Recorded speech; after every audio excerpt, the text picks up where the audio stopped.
السلام علیکم ورحمۃ اللہ وبرکاتہ۔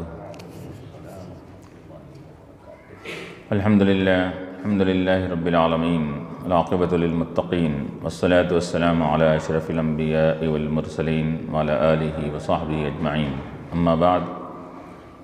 فقد قال اللہ تبارک وتعالی فی القرآن المجید والفرقان الحمید، اعوذ باللہ من الشیطان الرجیم، بسم اللہ الرحمن الرحیم۔ وَإِذْ تَأَذَّنَ رَبُّكَ لَيَبْعَثَنَّ عَلَيْهِمْ إِلَى يَوْمِ الْقِيَامَةِ مَنْ يَسُومُهُمْ سُوءَ الْعَذَابِ إِنَّ رَبَّكَ لَسَرِيعُ الْعِقَابِ وَإِنَّهُ لَغَفُورٌ رَحِيمٌ وَقَطَّعْنَاهُمْ فِي الْأَرْضِ أُمَمًا مِنْهُمُ الصَّالِحُونَ وَمِنْهُمْ دُونَ ذَلِكَ وَبَلَوْنَاهُمْ بِالْحَسَنَاتِ وَالسَّيِّئَاتِ لَعَلَّهُمْ يَرْجِعُونَ فَخَلَفَ مِنْ بَعْدِهِمْ خَلْفٌ وَرِثُوا الْكِتَابَ يَأْخُذُونَ عَرَضَ هَذَا الْأَدْنَى وَيَقُولُونَ سَيُغْفَرُ لَنَا مَنْ يَأْتِهِمْ عَرَضٌ مِثْلُهُ يَأْخُذُوهُ أَلَمْ يُؤْخَذْ عَلَيْهِمْ مِيثَاقُ الْكِتَابِ أَلَّا يَقُولُوا عَلَى اللَّهِ إِلَّا الْحَقَّ وَدَرَسُوا مَا فِيهِ وَالدَّارُ الْآخِرَةُ خَيْرٌ لِلَّذِينَ يَتَّقُونَ أَفَلَا تَعْقِلُونَ صدق اللہ العلی العظیم۔ قال تعالیٰ فی مقام آخر فی شان حبیبہ الکریم، ان اللہ وملائکتہ یصلون علی النبی یا ایہا الذین آمنوا صلوا علیہ وسلموا تسلیما، اللہم صلی علی سیدنا محمد صلی اللہ علیہ وسلم۔ حاضرین کرام و معزز سامعین، ابھی میں نے جو سورہ اعراف کی 3 آیتوں کی تلاوت کا شرف حاصل کیا، یہ 167، 68 اور 169 آیتیں ہیں، اور چونکہ اس آیت کا بھی سابقہ آیت سے تعلق ہے کہ سابقہ آیات میں یہودیوں کی بدعملی کی وجہ سے ان کو کہا گیا تھا کہ تم کنوا قردۃ خاسئین، بندر بن جاؤ، اور رسوائی کے ساتھ تمہارا یہ جینا ہوگا۔ تو چنانچہ ان کو جو رسوائی ذلت اس وقت ہوئی تھی، اب آگے کی آیت میں اللہ تعالیٰ فرما رہا ہے کہ ان کی بدعملیوں کی وجہ سے ان کے اثرات ان کی نسل اور ان کے خاندان پر بھی باقی رہیں گی، جاری رہیں گی۔ یہ ذلت اور رسوائی یہ پورے یعنی یہودیوں کو یہ ذلت اور رسوائی کا سامنا قیامت سے پہلے تک کرنا پڑے گا۔ وَإِذْ تَأَذَّنَ رَبُّكَ، کہ یقیناً آپ کا رب یہ اطلاع دے رہا ہے، خبر دے رہا ہے، یہ بات بتلا رہا ہے کہ لَيَبْعَثَنَّ عَلَيْهِمْ، یہ ضرور بضرور اللہ تعالیٰ بھیجے گا ان یہودیوں کے اوپر قیامت تک، مَنْ يَسُومُهُمْ، ایسے لوگوں کو ان کے اوپر مسلط کرے گا جو ان کو مَنْ يَسُومُهُمْ سُوءَ الْعَذَابِ، جو سخت عذاب، سخت تکلیفیں اور اذیتیں اور ذلت اور رسوائی ان کو حاصل ہوتے رہے گی، اور لوگ ان کو ذلیل و رسوا کرتے رہیں گے، یہ سلسلہ جاری رہے گا۔ تو اب گویا کہ یہاں اللہ فرما رہا ہے وَإِذْ تَأَذَّنَ رَبُّكَ، کہ آپ کے رب کا یہ فرمان ہے، حکم ہے، اس کی خبر دینا ہے، کہ اعلان کر رہا ہے آپ کا رب۔ یہاں اللہ تعالیٰ نے اپنی ربوبیت کو حضور پاک علیہ السلام کی طرف منسوب فرمایا کہ ہم آپ کے رب ہیں۔ گویا کہ اللہ تعالیٰ تمام کائنات کا رب ہے، تمام چیزوں کا رب ہے، رب العالمین ہے وہ، لیکن نبی آخر الزمان حضرت محمد مصطفیٰ صلی اللہ علیہ وسلم کی طرف اپنی ربوبیت کا اظہار کرتے ہوئے گویا کہ فخر سے فرما رہا ہے اللہ تعالیٰ کہ ہم ہر کائنات کی ہر چیز کے رب ہے، لیکن ہم کو آپ کے رب ہونے میں فخر ہے، ہم کو خوشی محسوس ہوتی ہے کہ آپ جیسا بندہ کامل ہمارے کیا ہے بندے ہیں، اور ہم آپ کے رب ہیں۔ تو آپ کے رب اطلاع دے رہا ہے لَيَبْعَثَنَّ عَلَيْهِمْ، ضرور بضرور اللہ تعالیٰ بھیجے گا ان نافرمان یہودیوں پر، بنی اسرائیل پر، اِلیٰ یوم القیامت، قیامت تک بھیجتا رہے گا۔ تب قیامت تک سے مراد عیسیٰ علیہ السلام کی آمد جو قیامت سے پہلے ہوگی، اس وقت سے پہلے کی بات ہے۔ کیوں کیونکہ عیسیٰ علیہ السلام جب آئیں گے 40 سال حکومت کریں گے فلاں جو ذکر کیا گیا ہے، اس وقت یہ نہ کوئی یہودی باقی رہے گا، نہ کافر رہے گا، نہ کوئی مشرک رہے گا، اس وقت سب ختم ہو جائیں گے۔ تو اب اس وقت باقی نہیں رہیں گے تو ان کو ذلت و رسوائی کا کیا سوال؟ تو یہ اس کا تعلق عیسیٰ علیہ السلام کی آمد سے پہلے تک کا ہے کہ اللہ تعالیٰ ان لوگوں پر ہر زمانے میں قیامت تک عیسیٰ علیہ السلام کی آمد سے پہلے تک بھیجتا رہے گا من ایسے لوگوں کو یسومہم سوء العذاب، جو ان یہودیوں کو برے عذاب کا مزہ چکھاتے رہیں گے، تکلیف دیتے رہیں گے، اذیت دیں گے اور ذلت اور رسوائی ان کو پہنچاتے رہیں گے۔ اب علماء فرماتے ہیں چنانچہ یہودیوں کی ذلت اس زمانے سے لے کے ہر زمانے میں ہوتی رہی۔ حضرت سلیمان علیہ السلام کے زمانے میں بھی ان کے ساتھ خطرناک اور ذلت اور رسوائی کا معاملہ کیا گیا۔ بخت نصر جو بادشاہ تھا جو پورے دنیا پر حکمرانی کیا تھا، اس نے بھی یہودیوں کے ساتھ بڑا ذلت آمیز معاملہ سلوک کیا تھا۔ ہر زمانے میں ہوا، چنانچہ حضور پاک علیہ السلام کے زمانے میں بھی یہودیوں کی ان کی عہد شکنی، وعدہ خلافی کی وجہ سے حضور علیہ السلام نے ان کو کیا کیا تھا؟ جلا وطن شہر بدر کر دیا تھا کہ مدینے سے نکل کر تم خیبر کی طرف چلے جاؤ، اس کے اندر وہاں سے نکل کر اور آگے کے بستیوں میں ان کو شہر بدر جلا وطن کر دیا۔ تو جلا وطن کرنا یہ سب سے بڑی بے عزتی کی علامت ہے اس کے اندر۔ پھر یہی نہیں بلکہ اس کے بعد پھر حضرت عمر رضی اللہ عنہ کے زمانے میں بھی یہ لوگ کیا کرنے لگے، یہ یہودی یہ اپنی وعدہ خلافی اور اپنی چال بازی چلنے سے باز نہیں آئے، تو حضرت عمر رضی اللہ عنہ نے بھی اپنے زمانے میں ان کو خیبر سے بھی نکال کر دور مقام پر جلا وطن فرما دیا۔ ہر زمانے میں ان کے ساتھ ذلت و رسوائی کا معاملہ ہوتا رہا۔ اب ہوتے ہوتے اب اللہ تعالیٰ فرما رہا ہے کہ ان کو کبھی بھی کوئی عزت اور شان شوکت نہیں ملے گی۔ تب علماء فرماتے ہیں کہ اب ہم موجودہ زمانے میں دیکھ رہے ہیں کچھ ان کو کیا ہے اقتدار حاصل ہے کسی مقام پر، کچھ ان کو عزت بھی مل رہی ہے، تو علماء فرماتے ہیں یہ جب بھی ان کو عزت ملی ظاہری طور پر کچھ دنوں کے لیے عارضی ملی، وہ عزت پیش قائمہ ہوتی ہے ان کی شکست اور رسوائی کا۔ اس کے اندر وہ عزت جو ان کو دی جاتی ہے وہ گویا کہ ایک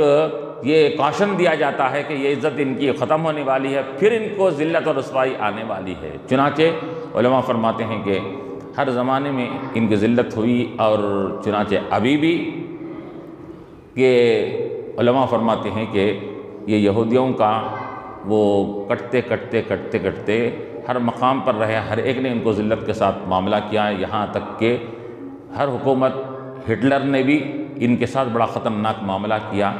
لاکھوں کا ہے ان کی قوموں کو، کروڑوں کی قوموں کو ان کو ہلاک کر دیا، ختم کر دیا، اور بلکہ اس نے چند ہزار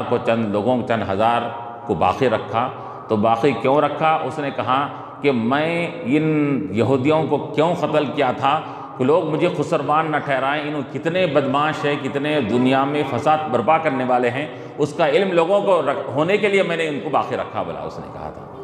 تو چنانچہ چند لوگوں کو باقی رکھا، تو وہ بھی ادھر سے ہوتے ہوئے اب علماء فرماتے ہیں کہ یہودی یہ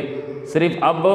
یہاں پر یروشلم اسرائیل کے مقام پر ہے، صرف اب وہیں پر ان کو جکڑ دیا گیا ہے، کسی مقام پر نہیں۔ یورپین کنٹریز میں بھی ختم ہوا، ان کا کوئی معاملہ نہیں ہے اس کے اندر، سب نے بھگا کر امریکہ کی مدد سے امریکہ نے لا کر ان کو یہاں پر اسرائیل میں ان کو پروان چڑھایا، اور وہاں پر ناجائز طریقے سے ان کو وہاں پر گھسایا، وہاں داخل کروایا، اور آج ناجائز طریقے سے وہ قبضہ کرے ہوئے ہیں اس کے اندر۔ تو یہ سکڑتے یہ لوگ چھوٹی جماعت ہو گئی، یہاں تک کہ علماء فرماتے ہیں، مورخین بھی لکھتے ہیں اس کے اندر کہ ان کی تعداد سوائے چند لاکھ کے کچھ بھی نہیں ہے اس کے اندر، لیکن وہ اپنی علمی صلاحیتوں کی بنیاد پر، اپنی عقلی صلاحیتوں کی بنیاد پر آج دنیا پر حاوی ہونے کی کوشش کر رہے ہیں۔ تعداد دیکھا جائے تو وہ بالکل فیصد میں بھی نہیں آتی، اتنی تعداد ہے ان کی، جو آج یروشلم میں اسرائیل کے مقام پر جو لوگ آباد ہے، اس کے اندر آبادی بہت ہی چند لاکھ لوگوں کی اس کے اندر ہے اس کے اندر۔ تو اللہ تعالیٰ فرما رہا ہے کہ ایسے لوگوں کو ہر زمانے میں رسوائی کا یہ کیا عالم کیا ہے سامنا کرنا پڑا۔ اس وجہ سے امریکہ برداشت نہیں کر سکا، یورپ برداشت نہیں کر سکا کہ اپنے پاس رکھنے کے لیے اس وجہ سے اس نے کیا کیا کہ کسی دوسرے ملک میں ان کو پناہ دے دی جائے، کو سپورٹ کر رہا ہے لیکن اپنے پاس رکھنے کے لیے گوارا نہیں اس کے اندر۔ یہ ان کی ذلت اور رسوائی کی علامت ہے اس کے اندر۔ تو اللہ فرما رہا ہے من یسومہم سوء العذاب، تو قیامت تک ان کو کیا ہوتا رہے گا، مختلف عذابوں اور مختلف قسم کے اذیتوں میں، تکلیفوں میں، رسوائی اور ذلت میں ان کو مبتلا کیا جاتا رہے گا۔ ان ربک لسریع العقاب، پھر اللہ تعالیٰ فرما رہا ہے کہ یقیناً آپ کا رب لسریع العقاب، جلد سزا دینے والا بھی ہے، اگر چاہے تو انہیں فوراً پکڑ سکتا ہے۔ گناہ پر، نافرمانی پر، سرکشی پر اللہ تعالیٰ فوراً سزا دے سکتا ہے۔ اللہ سریع العقاب ہے، سزا دینے پر بہت ہی جلدی اور فوراً اللہ تعالیٰ عذاب اور سزا دے سکتا ہے، یہ اس کو یہ بھی قدرت ہے۔ وَإِنَّهُ لَغَفُورٌ الرحیم، اور اللہ تعالیٰ غفور اور رحیم بھی ہے، بخشنے والا بھی ہے، رحم فرمانے والا بھی ہے۔ تو گویا کہ یہاں یہ بنی اسرائیل اور یہودیوں کو کہا جا رہا ہے کہ یاد رکھو کہ تمہاری جو یہ فطرت چلے آ رہی نافرمانی کی، اگر تم یہ فطرت پر اپنے باقی رہو گے، یہ نافرمانی اور معصیت پر باقی رہو گے، تو پھر ہم تم کو فوراً پکڑ سکتے ہیں، فوراً عذابوں میں اور دنیائی ذلت میں مبتلا کر دیں گے۔ اور اگر تم اپنے عمل سے باز آ جائیں اور اب بھی اگر تم گناہوں کو چھوڑ کر حضور علیہ السلام کی رسالت کو مان لیں، تو آج بھی اگر تم مان لو گے تو لغفور الرحیم، اللہ تعالیٰ بخشنے والا ہے، رحم فرمان والا ہے۔ یعنی کہ تمہارے اتنے خطرناک گناہوں کو جو تم نے، تمہارے آباء و اجداد نے کیا تھا، آج بھی اگر تم ہمارے محمد صلی اللہ علیہ وسلم پر ایمان لا لو گے تو تم کو ہم اتنے کڑے سخت سے سخت گناہوں کو بھی ہم معاف فرما دیں گے۔ معافی نہیں فرمائیں گے بلکہ آئندہ کی زندگی میں ہم تم پر رحم و کرم کا معاملہ فرما کر تم کو ہم عزت اور شان و شوکت عطا فرمائیں گے۔ چنانچہ علماء فرماتے ہیں کہ حضرت حضور کے زمانے میں کئی ایک یہودیوں نے اسلام قبول کیا تھا، تو اللہ نے ان کو شان و شوکت، حضرت سلمان فارسی رضی اللہ تعالیٰ عنہ کہ ان کا نام کو عالم بڑی عزت سے لیا جاتا ہے اس کے اندر، وہ بھی بڑے یہودیوں کے بڑے امام تھے، لیکن حضور علیہ السلام پر جب ایمان لا لیے تو حضور علیہ السلام پر ایمان لانے کے بعد جب حلقہ بگوش اسلام ہو گئے تو اللہ تعالیٰ نے ان کو ایسی عزت دیا کہ ایک مرتبہ حضور علیہ السلام نے فرمایا کہ لوگوں اگر کسی جنتی کو دیکھنا چاہتے ہو تو سلمان کو دیکھو بولے، سلمان فارسی کو دیکھو اگر جنتی کو دیکھنا چاہتے ہو بولے، اتنا مقام بلند کیا۔ اس کے بعد کعب احبار رضی اللہ عنہ ہے، وہ بھی کا علم یہودیوں کے کا علم بڑے تھے لیکن بعد میں اسلام قبول کیا تھا۔ اللہ نے ان لوگوں کو شان و شوکت بھی عطا فرمایا اور عزت سے بھی نوازا اس کے اندر۔ تو یہی فرما رہے ہیں اللہ تعالیٰ کہ انہ لغفور الرحیم وقطعناہم فی الارض امما، اور ہم نے یہ یہودیوں کو زمین میں مختلف گروہوں میں کیا کر دیا، کاٹ دیا۔ قطعناہم، ہم نے کاٹ دیا ان سب کو زمین میں مختلف گروہ بنا کر، مختلف جماعتیں بنا کر، یعنی وہ ایک مقام پر متحد ہو کر نہیں رہ سکے اقتدار میں ہو، کہ وہ جہاں پر بھی رہتے اس کے اندر وہ آپس میں بڑھ جاتے، اختلاف کرتے، وہاں پر چند وہاں چند ادھر ایسا ہونے لگا اس کے اندر۔ تو اب وہ ابتدا میں ایسا ہوا، لیکن بعد میں حضور علیہ السلام کے زمانے کے بعد اور آج موجودہ زمانے میں ان کو وہ جو تتر بتر بکھرے ہوئے تھے وہ ایک جگہ ان کو ایک مقام پر اکٹھا کر دیا گیا، جو اب بنی اسرائیل اسرائیل کے مقام پر وہاں رہنے لگے ہیں اس کے اندر۔ اب وہاں پر ان کو محدود کر دیا گیا، اسی مقام پر وہ رہ رہے ہیں اس کے اندر۔ تو ہم ان کو زمین میں مختلف گروہوں میں ہم کیا کر دیں گے، کاٹ دیں گے، ہم نے کاٹ دیا ان کو۔ منہم الصالحون ومنہم دون ذالک، ان میں سے بعض لوگ نیکوکار بھی ہوئے اور بعض لوگ خطاکار گناہ گار بھی ہوئے۔ نیکوکار کون تھے؟ جیسا ابھی میں نے ذکر کیا، جو بھی اسلام قبول کیا، یہودی مذہب کا رہنے کے باوجود حضور پر ایمان لا لیا، تو یہ لوگ یہ صالحین میں اس کا شمار ہوگا، جیسے کہ حضرت سلمان فارسی ہے، کعب احبار ہے، دوسرے کا ہے جو یہودی لوگ تھے جو ایمان قبول کرے تھے، تو ان میں سے بعض نیکوکار بھی ہوئے ہیں، وَمِنْهُمْ دُونَ ذَلِكَ، اور ان میں سے بعض گناہ گار، اس کے علاوہ اس کی ضد بھی ہوئے ہیں۔ صالح کی ضد کون ہوں گے؟ گناہ گار ہوں گا، طالح ہوں گا اس کے اندر۔ تو صالحین کے ضد بھی بعض لوگ ہوئے ہیں کہ گناہ گار بھی ہوئے ہیں ان کے اندر، یعنی اپنے گناہوں پر ڈٹے رہے، جمے رہے اور گناہوں سے باز نہیں آئے۔ تو ان میں نیکوکار لوگ بہت کم رہے ہیں اور خطاکار گناہوں پر جمے رہنے والے بہت زیادہ رہے ہیں۔ تو اللہ فرما رہا ہے وَبَلَوْنَاهُمْ بِالْحَسَنَاتِ وَالسَّيِّئَاتِ لَعَلَّهُمْ يَرْجِعُونَ، ہم نے ان یہودیوں کو ہم نے کیا کیا،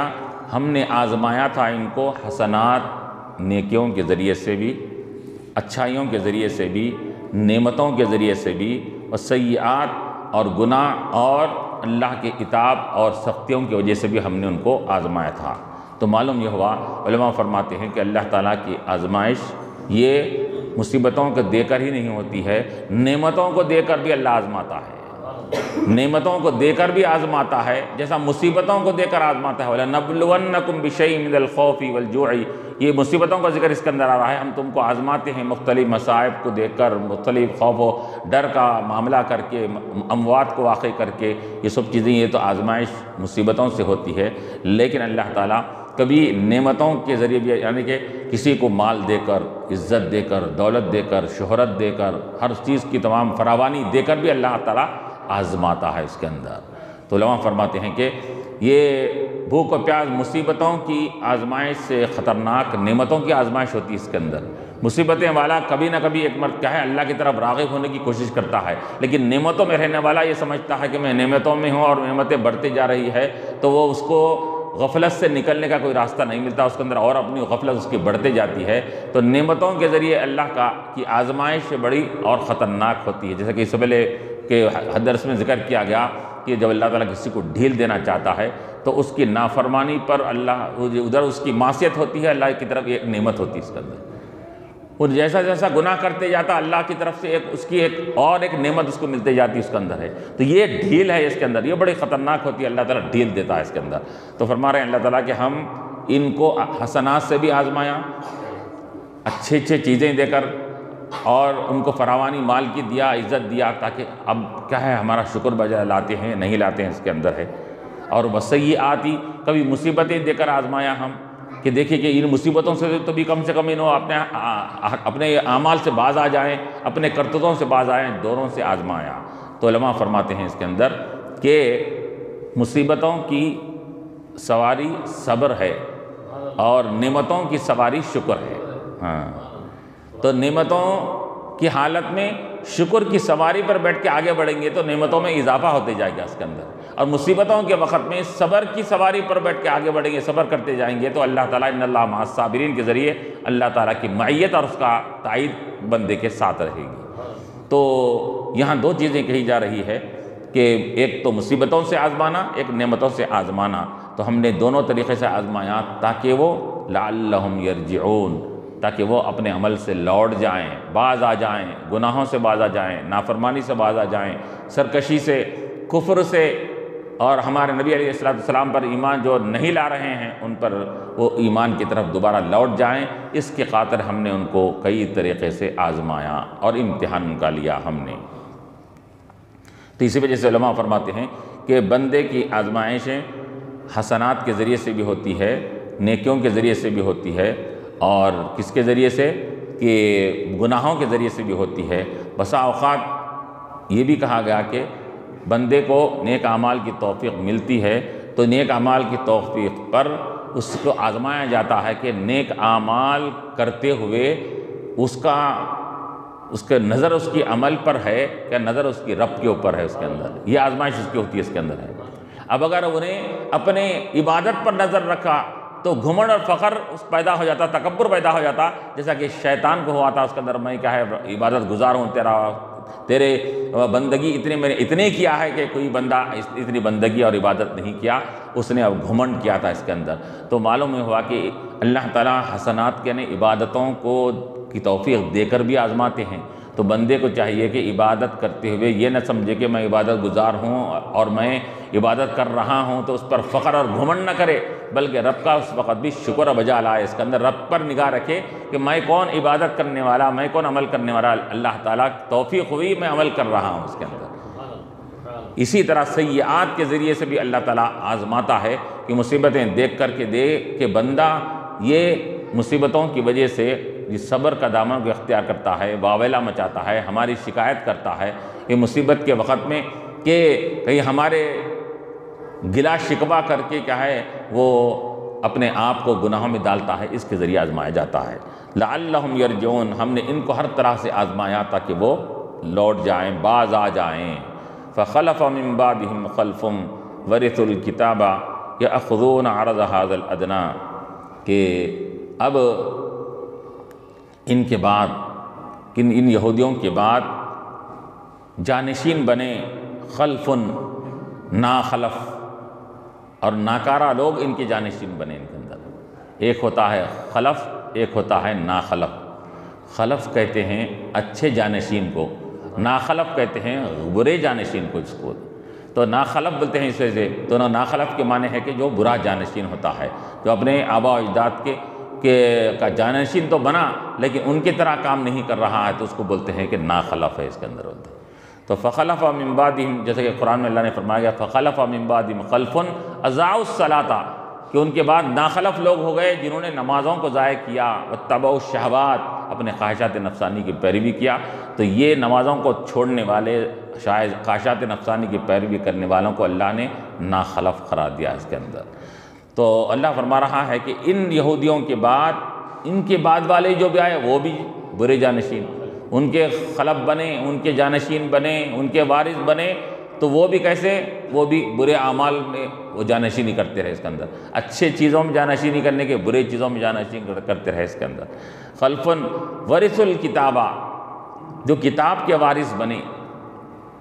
یعنی تورات کے ان کو بھی وارث بنایا گیا، ذمہ دار بنایا گیا کہ دیکھو تمہارے آباء اجداد کو تورات دی گئی تھی، تو وہی کتاب تمہارے کو بھی دی جا رہی ہے ہدایت کے لیے، تمہارے رہنمائی کے لیے، رہبری کے لیے اس کے اندر۔ ورث الکتابہ، تو وہ کتاب کے وارث بنائے گئے۔ تو معلوم یہ ہوا کہ بندہ کتاب کا وارث بناتا، یعنی کہ مال کا ہی وارث نہیں بنتا بندہ، بلکہ علم کا بھی وارث بنتا ہے، ہدایت کا بھی وارث بنتا ہے، اچھے اعمال کا بھی وارث بنتا ہے اس کے اندر۔ جیسا کہ حضور نے کیا فرمایا کہ العلماء ورثۃ الانبیاء، حضور نے فرمایا کہ علماء انبیاء کے وارث ہے اس کے اندر۔ حضور نے وراثت کا لفظ استعمال کیا، حالانکہ وراثت کس میں ہوتی ہے؟ مال و دولت میں ہوتی ہے۔ اس کے وارث کون ہے؟ مرنے والے کے وارث کون ہے؟ یہ کہا جاتا ہے۔ تو معلوم ہوا کہ صرف مال ہی میں وراثت نہیں رہتی، بلکہ علم میں بھی وراثت ہوتی ہے۔ تو اس وجہ سے حضور نے فرمایا کہ علماء انبیاء کے وارث ہیں۔ تو کس میں وارث ہیں؟ مال و دولت میں نہیں ہیں، بلکہ وہ کس میں وارث ہیں؟ ان کے علم میں، اور ان کے کیا ہے ہدایت میں، اور ہدایت کے مشن کو آگے لے کے بڑھانے میں وارث ہیں۔ علم میں وارث بنتے ہیں اس کے اندر۔ حضور نے فرمایا کہ وہ لوگ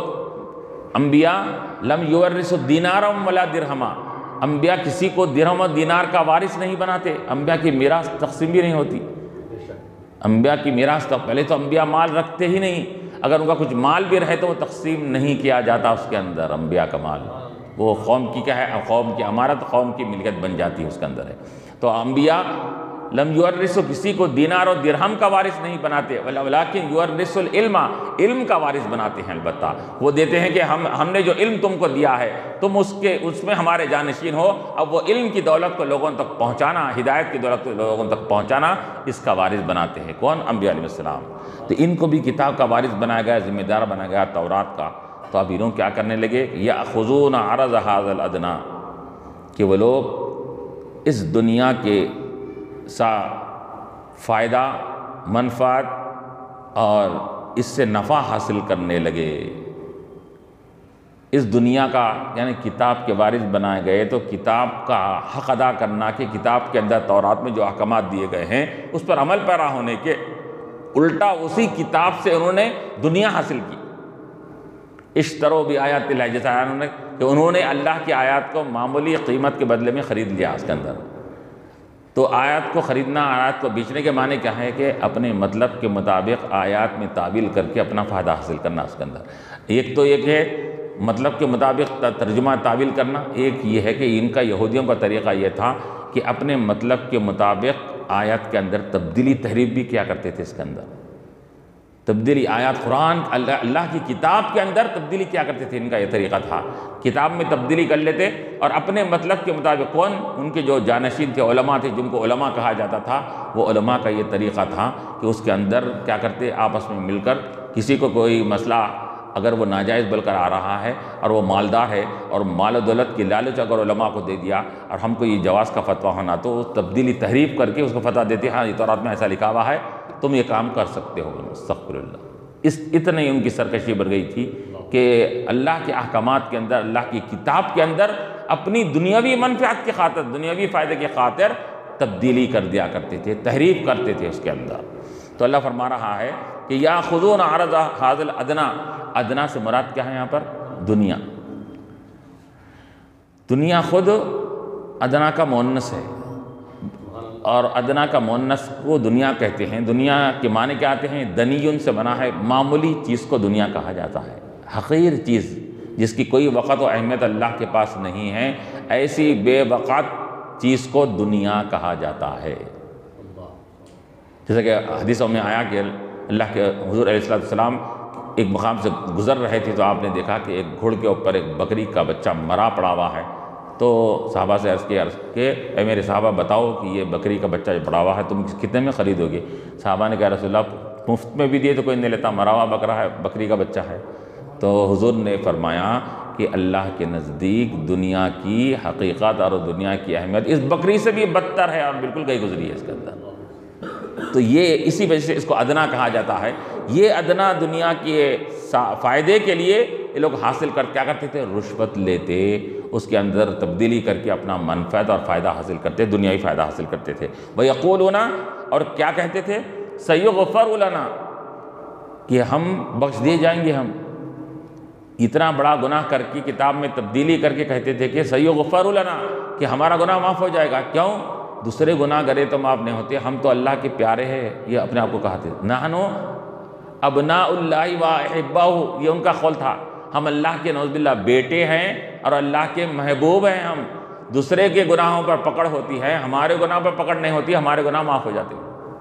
تو یہ گناہ کر کے یہ ڈھٹائی کرنا کہ ہمارے گناہ معاف ہو جاتے ہیں، ہم یہ جماعت سے ہیں، ہم اہل سنت جماعت سے، ہمارا کوئی گناہ ہمارے کو نقصان نہیں پہنچاتا، بولنا یہ یہودیوں کا طریقہ تھا۔ گناہ کر کے بھی یہ بولنا آپ کی کیا ہے، ہمارا کوئی گناہ پکڑ میں نہیں آئیں گا، ہم سب معاف کر دیے جائیں گے، بولنا یہ یہودیوں کا طریقہ تھا۔ اور یہ کہا کرتے تھے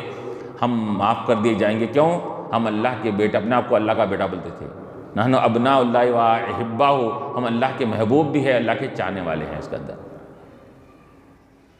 تو اللہ تعالیٰ دوسرے مقام پر اللہ تعالیٰ نے فرمایا اس کے اندر کہ فتمنوا الموت ان کنتم صادقین انکم اولیاء للہ من دون الناس، یہ بولتے تھے کہ ہم اللہ کے چہیتے ہیں، اللہ کے قریب ہے۔ تو اللہ تعالیٰ فرما رہا ہے کہ فتمنوا الموت، جب اللہ کے چہیتے ہیں تو اپنے محبوب سے ملنے کی کوئی بھی خواہش کرتا، پھر موت کی تمنا کرو نا، تم سچے اگر ہے تو تمنوا الموت، موت کی تمنا کرو اگر تم سچے ہیں۔ ولا یتمنونہ ابدا، لیکن کبھی بھی یہ موت کی تمنا نہیں کریں گے، کیونکہ ان کو اللہ سے محبت ہے، نہ محبت کا معاملہ ہے بلکہ صرف دعویٰ ہے، یہاں پر حقیقت کچھ بھی نہیں ہے۔ تو یہاں وہی کہہ رہے ہیں کہ ہم معاف کر دیے جائیں گے۔ یہ تو گویا کہ گناہ کے اوپر ڈھٹائی یہ تھی، گناہ کرنے کے باوجود بھی یہ کہتے تھے کہ ہمارے گناہ معاف کر دیے جائیں گے۔ وَإِن يَأْتِهِمْ عَرَضٌ مِثْلُهُ يَأْخُذُوهُ، کہ جب کبھی ان کے پاس کوئی مالی منفعت کا معاملہ آتا اسی کے مثل، تو پھر یاخذو، پھر اس کو لانے کے پہلے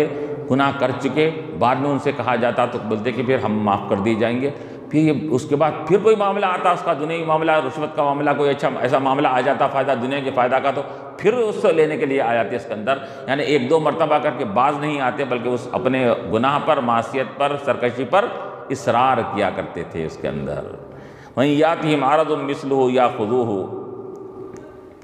کہ ان کے پاس کوئی دنیاوی منفعت ان کے پاس اسی کے مثل آتی تو اس کو حاصل کر لیتے، پھر رشوت لیتے، پھر لوگوں کو غلط فتویٰ دے کر یہ کیا کرتے، ان سے مالی منفعت حاصل کیا کرتے تھے۔ أَلَمْ يُؤْخَذْ عَلَيْهِمْ مِيثَاقُ الْكِتَابِ، تو کیا اللہ تعالیٰ فرما رہا ہے کیا ان کے ساتھ نہیں لیا گیا کتاب کا وعدہ، کتاب کا عہد و پیمان، کہ تورات کے اندر اللہ تعالیٰ نے موسیٰ علیہ السلام کے ذریعے سے کیا یہ ان سے وعدہ نہیں لیا تھا کہ تورات کی تمام کتاب کی تمام چیزوں پر ایمان رکھنا، اس پر عمل کرنا، اور اس کتاب کے اندر سرم و انحراف نہیں کرنا، تبدیلی نہیں کرنا، تحریف نہیں کرنا، اللہ نے وعدہ لیا تھا ان سے اس کے اندر۔ تو اب اللہ تعالیٰ فرما رہا ہے کہ کتاب میں تبدیلی کرنے کی وجہ سے فرما رہا ہے کہ ان کو عہد و پیمان نہیں لیا گیا تھا موسیٰ علیہ السلام کے زمانے میں کہ اس کے اندر کوئی تبدیلی تحریف نہیں کرنا، بلکہ اس کو منعان لوگوں تک آگے تک پہنچانا اس کے اندر۔ اللہ یقول علی اللہ الا الحق، یہ وعدہ لیا گیا تھا کہ اللہ پر سوائے حق کے کچھ بھی نہیں بولیں گے، اللہ نے جو کہا ہے وہی بات کہیں گے، یہ ان سے وعدہ لیا گیا تھا، عہد لیا گیا تھا، عہد و پیمان کیا گیا تھا اس کے اندر۔ تو اللہ فرما رہا ہے کہ عہد و پیمان کرنے کے باوجود بھی اب یہاں پر میں جو بات نہیں بولا وہ بات میرے اوپر منسوب کر رہے ہیں۔ رشوت ناجائز ہے، اب وہ بالکل جائز ہے، موقع پر لے سکتے ہیں، بلکہ اس کو رشوت کو جائز بول رہے ہیں، اور دنیاوی کے مفادات کی خاطر مسائل کے اندر تبدیلی کر کے وہ مالی منفعت حاصل کر رہے ہیں اس کے اندر۔ تو کیا میں نے کبھی بھی دنیا کی خاطر دین کے مسئلے کو تبدیل کرنے کا حکم دیا تھا ہمیں کبھی؟ حالانکہ میں نے تو یہ کہا تھا میرے احکامات کی پابندی کرو، اس پر جمے رہو، تو انہوں نے اس کے خلاف کیا۔ تو اللہ فرما رہا ہے کہ ان کو عہد و پیمان نہیں لیا گیا تھا کہ اللہ پر کبھی بھی جب بولنا تو حق کہنا، سچ بولنا، اللہ نے جو کہا وہی بولنا، اور اللہ نے جو بات نہیں کہی وہ بات کو اللہ کی طرف منسوب کرنا، یہ سب سے بڑھ کر ظلم ہوتا ہے۔ وَدَرَسُوا مَا فِيهِ، اور عہد بھی لیا گیا، وَدَرَسُوا مَا فِيهِ، اور انہوں نے اس کے اندر کی چیزوں کو پڑھا بھی۔ تورات میں کیا کیا تھے، کیا احکامات تھے، پڑھنے کے باوجود بھی دیدہ دانستہ طور پر جو لکھا ہوا ہے وہ لکھا ہوا جانتے ہوئے بھی دوسرے تبدیلیاں کر رہے ہیں، اور اس کے اندر تبدیلی کر کر دنیاوی منفعت کی خاطر، دنیاوی فائدہ حاصل کرنے کے لیے کیا کر رہے ہیں، اس کے اندر تحریف کر رہے ہیں۔ اور وَدَرَسُوا مَا فِيهِ وَالدَّارُ الْآخِرَةُ خَيْرٌ لِلَّذِينَ يَتَّقُونَ، اور آخرت کا گھر یہ بہتر ہے ان لوگوں کے لیے جو تقوی پرہیزگاری اختیار کرتے ہیں۔ تو اب یہاں اوپر یہ بولا گیا کہ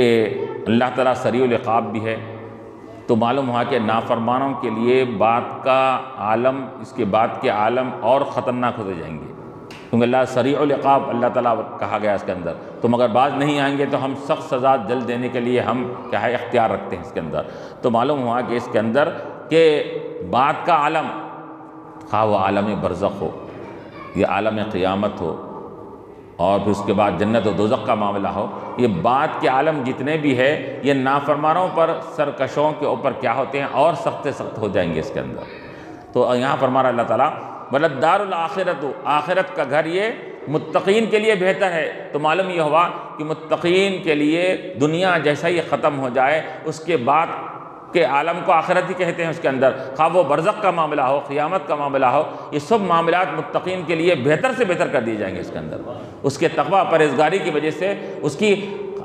برزخ کا معاملہ بھی آسان ہوگا، خبر کا معاملہ بھی آسان ہوگا، قیامت کے میدان میں بھی اس کے لیے آسانی پیدا کی جائے گی، اور اس کے بعد کیا ہے حساب و کتاب میں بھی ہر جگہ اس کے لیے خیر ہی خیر رہے گا، کیونکہ اللہ کیا فرما رہا ہے کہ وَالدَّارُ الْآخِرَةُ، اور آخرت کے تحت کیا چیزیں آ گئی، خبر بھی آ گئی اور حشر نشر بھی آ گیا، قیامت کا میدان آ گیا۔ تو معلوم ہوا کہ متقین کے لیے مرنے کے بعد کے جتنے عالم ہیں وہ سب عالم اس کے لیے بہتر سے بہتر ہو جاتے ہیں، اور اس کے برخلاف نافرمان سرکشوں کے لیے جیسا عالم بڑھتے جا رہا ہے، اب خبر میں ان کو عذاب مل رہا ہے تو ایک ذیلی طور پر مل رہا ہے، اور قیامت کے دن اور وہاں کی ہولناکی کو برداشت کرنا پڑے گا، پھر اس کے بعد کے عالم میں تو دوزخ کی آگ میں جلنا پڑے گا، اس کے بعد کے عالم سرکشوں کے لیے اور خطرناک ہوتے جائیں گے۔ افلا تعقلون، کیا تم عقل نہیں رکھتے، کیا تم سمجھ نہیں رکھتے کہ تم دنیاوی